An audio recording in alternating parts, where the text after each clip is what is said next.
Dapat makaluto kitang gulay.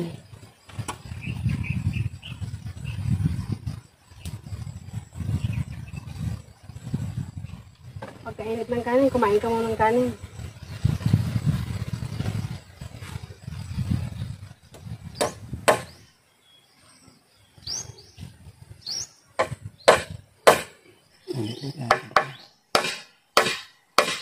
Ayun. Ay.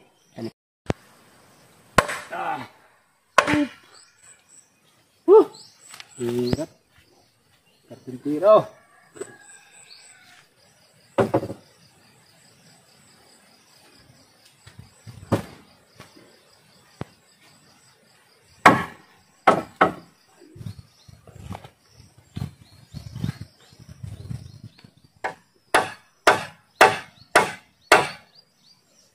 Akit ako.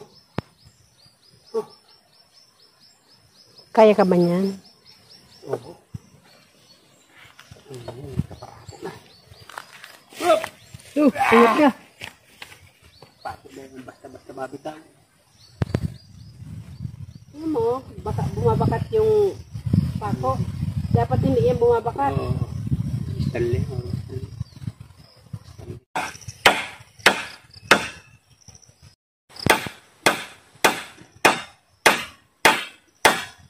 Sayang. Hindi niya kaya malakas na palo. Tuyo na kasi mga kahoy. Makunat. Ay. May pako ka na.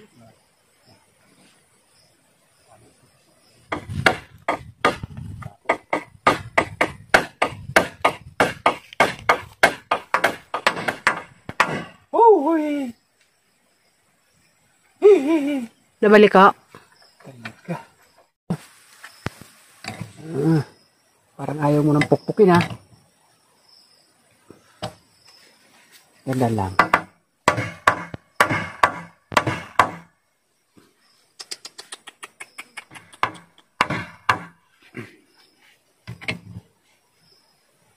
Mukhang ilang pa ako ito bago makatagos ha. Nabalik ko na naman. Papalit ba mo siya? Ayaw mo siya. Ayaw niya. Sobrang tigas kasi ng kahoy. Ulit lang. Laban din. Laban pa ako ko ha. Pangalawa pako na yan. Ay, naglaban itong isa. Baka tumagos na. Tagos na daw. Nawabalik ko na.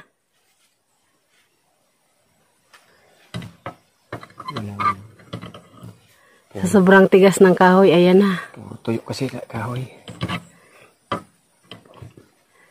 Yung pinapako sa kayong papakuan, parehas. Papa! Parehas tuyo na yung kahoy, kaya parehas makunat. Sobrang tigas pa ng kahoy. Tumalab ba? Ano siya? Ay, bula Ay, hindi pa. Yung abag ka.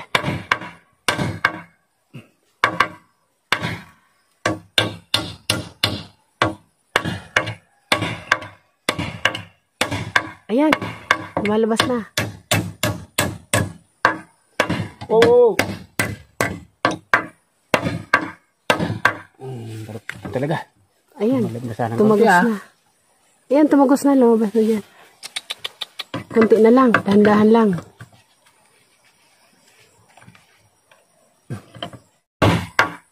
Dahan-dahan lang. Aapot. Ay, ako. Ayun. Wala. Isa pa. Kulang. Wala, isa. Walang tumalab. Hindi pwede sa quality work tong ano ko. Martilyo to. Pangatlong pako. Sira yung trabaho pag walang magandang gamit. Talagang magani talaga. Ang may diferensya talaga. Ang kahoy sobrang tigas.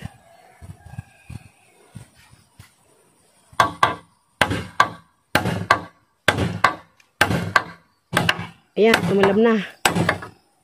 Salamat. Tatlong pako. Yun, tatlong pako.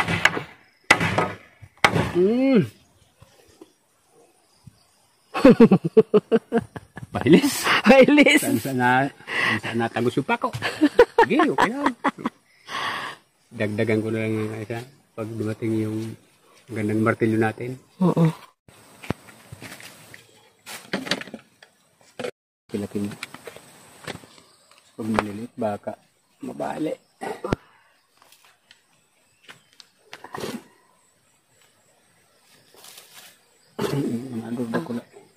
Thank you. Sarap ito.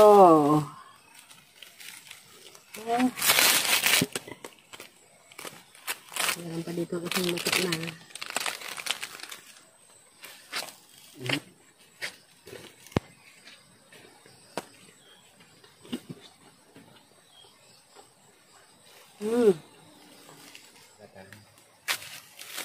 Ito okay ito.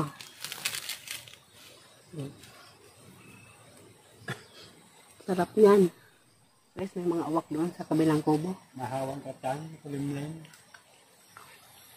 Kagiba-giba na yan.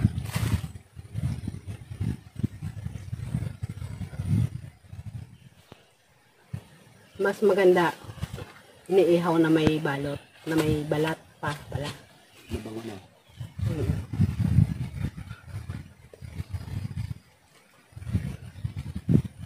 Mas masarap. Hindi na dudumihan. Taga-masigurod ng pampuro.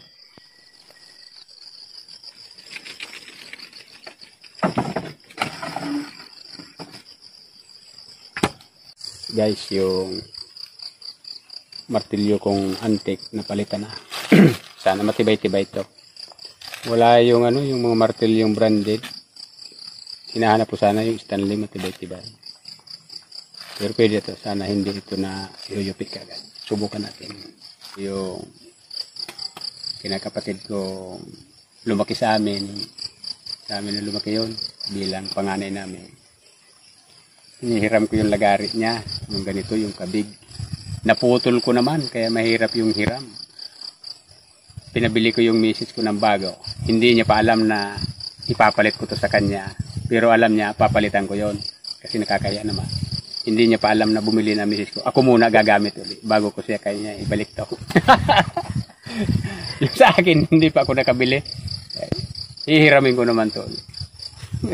Ako muna ang gagamit.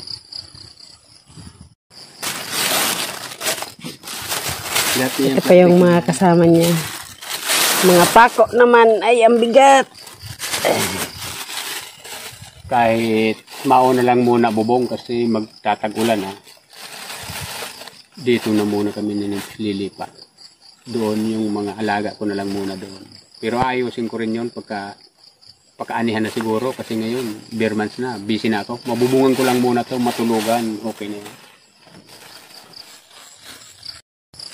Unang pukpok. Ay.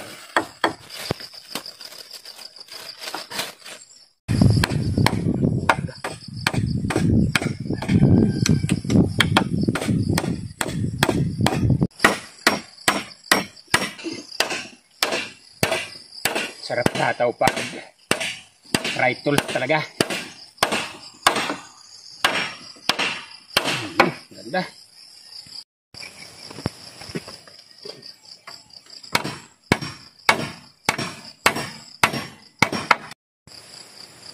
Kape tayo guys. Nakatrabaho na. Nakatrabaho na tayo. Hindi na lugi magkape. May konti nang nagawa. Hop! Nasaan yung timplahin natin?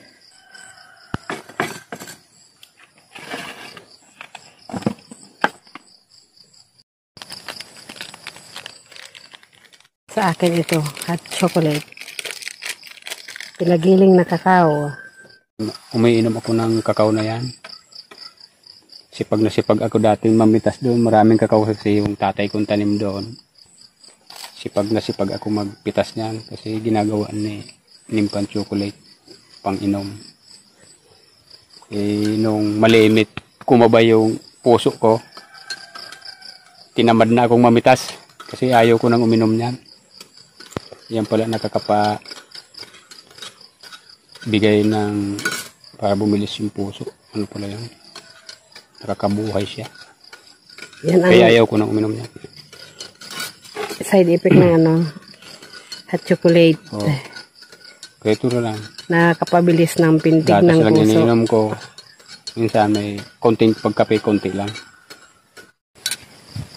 Bumalik. Pila ko nito sa PGS pa-check up. Naabot ako 1 taon pila. Ang hirap.